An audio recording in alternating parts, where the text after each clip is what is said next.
Good morning बच्चों, मैं BL Agarwal आज आप लोगों को इस लेक्चर में चैप्टर ट्रायल बैलेंस का एक adjustment cost of goods sold को थोड़ा समझाने का कोशिश करूंगा। पहले आपको जानना होगा कॉस्ट ऑफ गुड्स सोल्ड है क्या। कॉस्ट ऑफ गुड्स सोल्ड मतलब हो गया ओपनिंग स्टॉक। ओपनिंग स्टॉक के साथ इंक्लूड कर देंगे, ऐड कर देंगे परचेज, अब माइनस कर देंगे क्लोजिंग स्टॉक, तो रिजल्ट आ जाएगा कॉस्ट ऑफ गुड्स सोल्ड। अब इस चीज को थोड़ा प्रैक्टिकली समझने का कोशिश कीजिए। जैसे हम लोग कोई अगर ट्रायल बैलेंस बनाते हैं, अगर हम लोग कोई ट्रायल बैलेंस बनाते हैं तो उसमें एक डेबिट और एक क्रेडिट, तो हम लोग क्या करते हैं, ओपनिंग स्टॉक को से डेबिट में देते हैं सपोज 5000, परचेज को डेबिट में देते हैं सपोज 50,000, और बहुत सारा आइटम होता है ट्रायल में, लास्ट को में उसको प्लस कर देते हैं और नीचे नोट में लिखते हैं क्लोजिंग स्टॉक। क्लोजिंग स्टॉक जो कि ट्रायल बैलेंस में नहीं आता है, तो नीचे नोट में लिखते हैं से closing stock ₹10,000।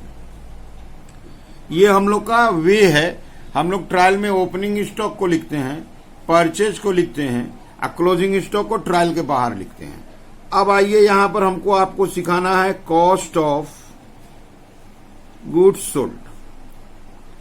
Cost of goods sold का मतलब हुआ opening stock plus purchase minus closing stock. तो ये हुआ कॉस्ट ऑफ गुड्स सोल्ड का फॉर्मूला जैसा हो गया। Opening stock is 5000, purchase 50,000, closing stock is 10,000, result will be 45,000। अगर इसके बाद हम लोग ट्रायल बैलेंस को बनाए कॉस्ट ऑफ गुड्स सोल्ड जानने के बाद, तो ट्रायल का पोजीशन क्या होगा, हम लोग ओपनिंग स्टॉक और परचेज नहीं लिख पाएंगे। उसकी जगह पे हम लोग लिखेंगे कॉस्ट ऑफ गुड्स सोल्ड से 45,000। ओपनिंग परचेज के जगह पे ले आए कॉस्ट ऑफ गुड्स सोल्ड, जबकि पहले देखिए ट्रायल के डेबिट में हम लोग लिखे थे 55 और अभी देखिए कितना लिख रहे हैं 45। तो इस केस में ट्रायल को मेकअप करना होगा, तो हमको क्लोजिंग स्टॉक लिख देना होगा। क्लोजिंग स्टॉक 10,000 डेबिट में लिख देना होगा। ऐसा करने से देखिए 55 हो गया। अदर आइटम सेम है तो टोटल ऑटोमेटिक मैच कर जाएगा और टोटल में भी कोई चेंज नहीं होगा। जो अर्लियर टोटल था वही टोटल हो जाएगा, because other items are same. तो ये कॉस्ट ऑफ गुड्स सोल्ड हुआ क्या, actually cost of goods sold का फॉर्मूला इंपॉर्टेंट है, that is opening stock 5000 plus purchase 50,000 minus closing stock 10,000, ये हो गया 45। ट्रायल में कॉस्ट ऑफ गुड्स सोल्ड को लिख दीजिए 45। पहले ट्रायल में देखिए हम लोग डेबिट में दो आइटम 55 लिखे थे, ये दोनों चेंज हो गया, ये दोनों नहीं आएगा, इसके बदले में आया cost of goods sold. Amount भी चेंज हो गया, अमाउंट में कुछ कमी हो गया, वो कमी जो था, शॉर्टेज जो था, वो था क्लोजिंग स्टॉक। और क्लोजिंग स्टॉक को ट्रायल में लिख के हम लोग मेकअप कर दिए। तो हम लोग ऐसा बोल सकते हैं कि अगर कॉस्ट ऑफ गुड्स सोल्ड रहे तो ओपनिंग स्टॉक को ट्रायल में नहीं रिकॉर्ड करेंगे और क्लोजिंग स्टॉक को डेबिट की तरफ रिकॉर्ड करेंगे। तो यहां देखिए कॉस्ट ऑफ गुड्स सोल्ड का ये फॉर्मूला था, opening plus purchase minus closing. यहां लिखे क्या है, when cost of goods sold stated in the question. जब क्वेश्चन में cost of goods sold stated रहेगा, स्टेटेड मतलब दिया रहेगा, जब cost of goods sold stated रहेगा तो ये बता देता है कि ओपनिंग स्टॉक ऑलरेडी परचेज में ऐड है और क्लोजिंग स्टॉक डिडक्टेड है। फॉर्मूला सही समझ में आ गया, ओपनिंग स्टॉक ऐड है और क्लोजिंग स्टॉक डिडक्टेड है। इस केस में, इन सच केस, देखिए लिखा हुआ है ओपनिंग स्टॉक अपीयर नहीं होगा ट्रायल बैलेंस में, नॉट अपीयर, देखिए ध्यान से, not appear in trial balance. A closing stock will appear in trial balance because it has been brought into account as deduction from purchase. Closing stock को trial balance के अंदर ले आएंगे, इससे हम लोग कोई एडजस्टमेंट फिर करने का जरूरत नहीं होगा। तो केसेस हुआ क्लोजिंग स्टॉक ट्रायल में आएगा, कब आएगा, जब कॉस्ट ऑफ गुड्स सोल्ड दिया रहेगा और साथ में ओपनिंग स्टॉक नहीं आएगा। इंपॉर्टेंट वन ये है, जैसे हम लोग अर्लियर किसी लेक्चर में कवर किए थे, अगर परचेज एडजस्टेड दिया हुआ है तो क्लोजिंग स्टॉक आएगा, लेकिन ऐसा बात नहीं था कि ओपनिंग नहीं आएगा।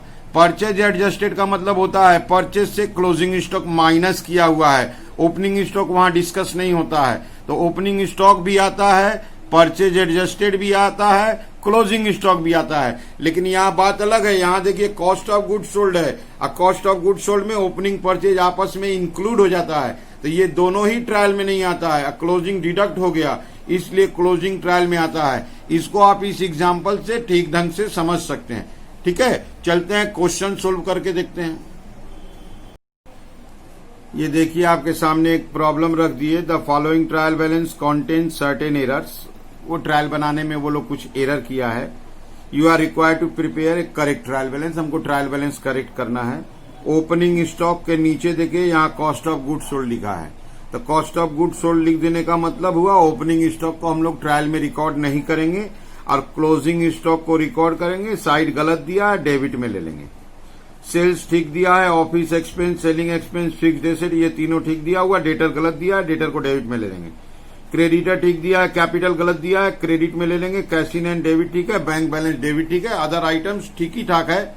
बस ये ध्यान देना है कि ट्रायल में देखिए कॉस्ट ऑफ गुड सोल्ड है, कॉस्ट ऑफ गुड सोल्ड है तो ओपनिंग स्टॉक को रिकॉर्ड नहीं करेंगे और क्लोजिंग स्टॉक को रिकॉर्ड करेंगे, लेकिन क्रेडिट में देखिए गलत किया, उसको हम लोग डेबिट में रिकॉर्ड करेंगे। आइए देखते हैं कैसे बनेगा।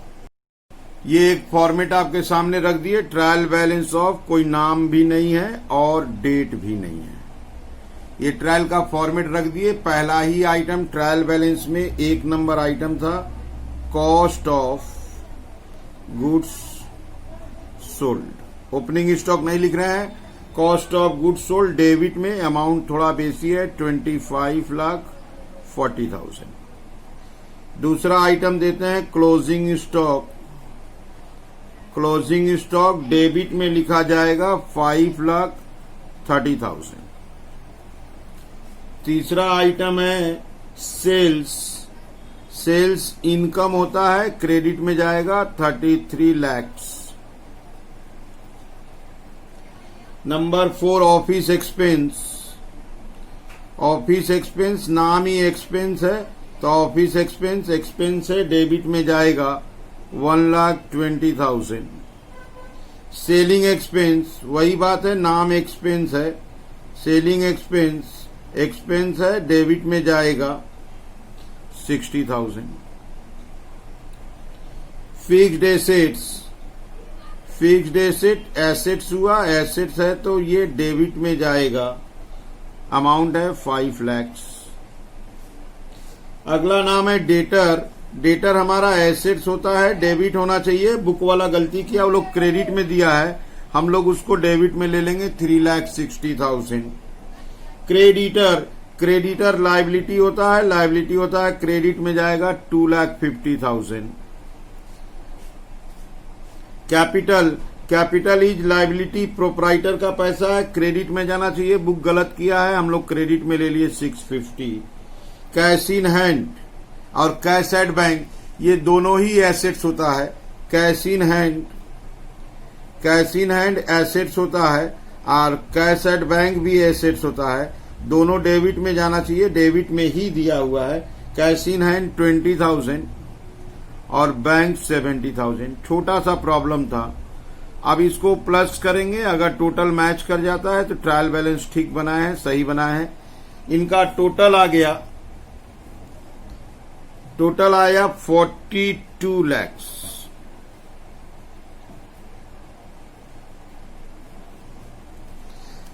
चाहे तो यहां हम लोग नोट लिख सकते हैं, नोट में लिख देते हैं as cost of goods sold is given closing stock will be an item of trial balance, whereas opening stock will not come in trial balance, ये लिख देंगे, बेटर होगा, नहीं भी लिखेंगे तो चलेगा। ठीक है, आगे चलते हैं। ये देखिए उसी टॉपिक का एक दूसरा क्वेश्चन आपके सामने रख दिए। लिख रहा है from the following trial balance containing error prepare correct trial balance. Item देखिए, first item cost of good sold दिया है। Cost of good sold debit में जाएगा। कॉस्ट ऑफ गुड सोल्ड देने का मीनिंग हो गया कि क्लोजिंग स्टॉक ट्रायल बैलेंस का आइटम बन जाएगा। ये देखिए क्लोजिंग स्टॉक दे रहा है क्रेडिट, रॉन्ग साइड है, इसको हम लोग डेबिट साइड में ले लेंगे। सन्ड्री डेटर एसेट्स डेबिट में ले लेंगे, क्रेडिटर अपनी जगह क्रेडिट में ठीक है। फिक्स्ड एसेट डेबिट में ले लेंगे, ओपनिंग स्टॉक डेबिट ठीक है। एक्सपेंसेस को डेबिट में ले आएंगे। यहाँ देखिए ये जो ओपनिंग स्टॉक दिया है due to cost of good sold, opening stock trial में नहीं आएगा। इस बात को हमेशा याद रखना होगा। कॉस्ट ऑफ गुड सोल्ड देने से ओपनिंग स्टॉक को ट्रायल में कभी रिकॉर्ड नहीं करते हैं और इसके बदले में क्लोजिंग स्टॉक को रिकॉर्ड करते हैं डेबिट साइड में। एक्सपेंसेस डेबिट में आ जाएगा। सेल्स इनकम क्रेडिट में ठीक दिया है। कैपिटल लायबिलिटी होता है क्रेडिट में जाएगा। तो इसका मतलब इस बात को ध्यान देना होगा, कॉस्ट ऑफ गुड सोल्ड रहने से ओपनिंग स्टॉक को ट्रायल में रिकॉर्ड नहीं करेंगे और क्लोजिंग स्टॉक को ट्रायल में डेबिट की तरफ रिकॉर्ड करेंगे। चलिए देखते हैं कैसे सोल्व होगा। ये आपके सामने एक फॉर्मेट रख दिए। In trial balance of messrs कोई नाम नहीं दिया हुआ है, एज ऑन कोई नाम डेट नहीं दिया हुआ है। अब आते हैं, एक नंबर आइटम था cost of good sold. Cost of good sold ये डेबिट होगा। कॉस्ट ऑफ गुड सोल्ड ये डेबिट होगा, डेबिट ही दिया है 2,50,000। क्लोजिंग स्टॉक ट्रायल में आ जाएगा और क्लोजिंग स्टॉक डेबिट होता है, वो बाई मिस्टेक क्रेडिट दिया, हम लोग डेबिट में ले लेंगे 40,000। सन्ड्री डेटर एसेट्स होता है। सन्ड्री डेटर अगर एसेट्स होता है डेबिट होना चाहिए 60,000, वो गलती से क्रेडिट में दिया था। सन्ड्री क्रेडिटर लायबिलिटी होता है और लायबिलिटी होगा तो क्रेडिट में जाएगा 30,000। इसके अलावा फिक्स्ड एसेट्स, नामी एसेट्स है तो डेबिट होना चाहिए। फिक्स्ड एसेट्स नामी अगर उसका फिक्स्ड एसेट्स है डेबिट होना चाहिए, डेबिट में ले लेंगे, वो भी डेबिट में दिया था 50,000। ओपनिंग स्टॉक तो लेंगे नहीं, छोड़ देते हैं opening stock because cost of good sold दिया हुआ है। एक्सपेंसेस नाम है, एक्सपेंसेस पर्टिकुलर एक्सपेंस का नाम नहीं दिया, एक्सपेंसेस डेबिट होना चाहिए, वो क्रेडिट में दिया है, डेबिट में ले लिए। सेल्स हम लोग का इनकम होता है, सेल्स इनकम होता है क्रेडिट में जाएगा, वो क्रेडिट में दिया है 3 लाख रुपया। अगला नाम है लास्ट कैपिटल। 8 आइटम का ट्रायल बैलेंस था। कैपिटल लायबिलिटी क्रेडिट होता है, वो बाय मिस्टेक डेबिट में दिया है 90,000। अब इसको यहां प्लस कर देंगे, प्लस करके देखते हैं टोटल मैच किया कि नहीं। इस साइड का टोटल हो गया 420। अब इसको जोड़ते हैं, ये भी हो गया 420। इसका मतलब ट्रायल बैलेंस करेक्ट बन गया। आपको सिर्फ इतना याद रखना है, कॉस्ट ऑफ गुड सोल्ड देने से क्लोजिंग स्टॉक डेबिट में आता है और ओपनिंग स्टॉक ट्रायल बैलेंस से नहीं जाता है। आप चाहो तो अर्लियर प्रॉब्लम की तरह इसमें भी फुटनोट लिख सकते हैं। चलिए लिख ही देते हैं, यहीं पे लिख देते हैं, as cost of good sold is given opening stock will not be an item of trial balance and closing stock will be an item of trial balance। Cost of good sold दिया है इसलिए opening stock trial balance का item नहीं है और closing stock trial balance का item है। ठीक है, समझ में आया। चलते हैं और एक सवाल की तरफ। ये देखिए उसी टॉपिक का एक क्वेश्चन आपके सामने रखे हैं। The following balances were extracted from the books of Sophia Anand, नाम दिया हुआ है 31 मार्च 2019। हम लोग को ट्रायल बैलेंस बनाना है। कैरेज ऑन सेल एक्सपेंस होगा debit, land and building assets depreciation expense, sales income credit. यहां देखिए कॉस्ट ऑफ गुड्स सोल्ड दिया है तो क्लोजिंग स्टॉक को ट्रायल में डेबिट साइड ले लेंगे। Capital, debtor, creditor, bills receivable, bills payable, salary. इस क्वेश्चन में ओपनिंग स्टॉक दिया ही नहीं है, तो जो बार बार बोलते थे कि कॉस्ट ऑफ गुड्स सोल्ड देगा तो ओपनिंग स्टॉक नहीं लेंगे, वो बात इस सम पे अप्लाई नहीं कर पा रहे हैं। और दूसरी नंबर बात, एक वर्ड अप्लाई कर पा रहे हैं, क्लोजिंग स्टॉक को ट्रायल बैलेंस में लिया जाएगा। चलिए इसको सोल्व करते हैं। ये रख दिया आपके सामने एक format, trial balance of messrs, नाम दिया था सोफिया आनंद, डेट दिया था 31 मार्च 2019। अब हम लोग का पहला आइटम था carriage on cell. Carriage on sale expense होता है डेबिट में 4100। लैंड एंड बिल्डिंग प्रॉपर्टी है, एसेट्स है, डेबिट में 2 लाख रुपीस। डेप्रिसिएशन हम लोगों का एक्सपेंस लॉस है, जो हमारा एसेट्स होता है उसका वैल्यू डिक्रीज हो गया तो डेप्रिसिएशन एक्सपेंस लॉस डेबिट में 18,000। सेल्स हम लोग का इनकम है, सेल्स इनकम है तो क्रेडिट में देंगे 3,40,000। इसके अलावा cost of goods sold, cost of goods sold debit में आएगा, कॉस्ट ऑफ गुड्स सोल्ड ये डेबिट में आएगा 2,25,000। क्लोजिंग स्टॉक को ट्रायल में लेंगे, क्लोजिंग स्टॉक ट्रायल में आएगा एसेट्स के रूप में, डेबिट होगा 45,000। कैपिटल लायबिलिटी होता है, क्रेडिट में जाएगा 1,74,000। डेटर एसेट्स होता है, अगर एसेट्स होता है तो डेबिट में जाएगा 66,000।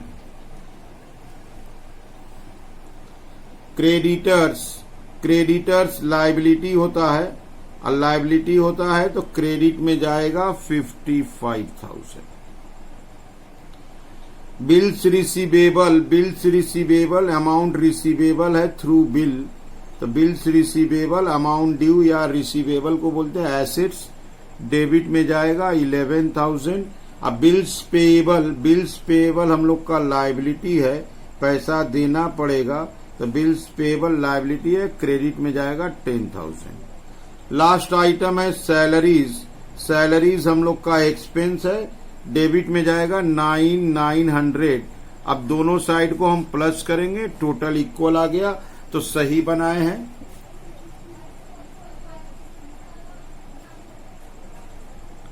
$579 क्रेडिट का टोटल हुआ 579,000।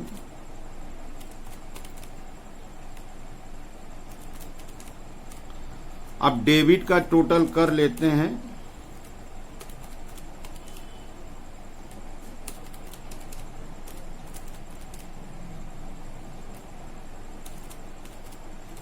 डेबिट का भी टोटल आ गया 579,000।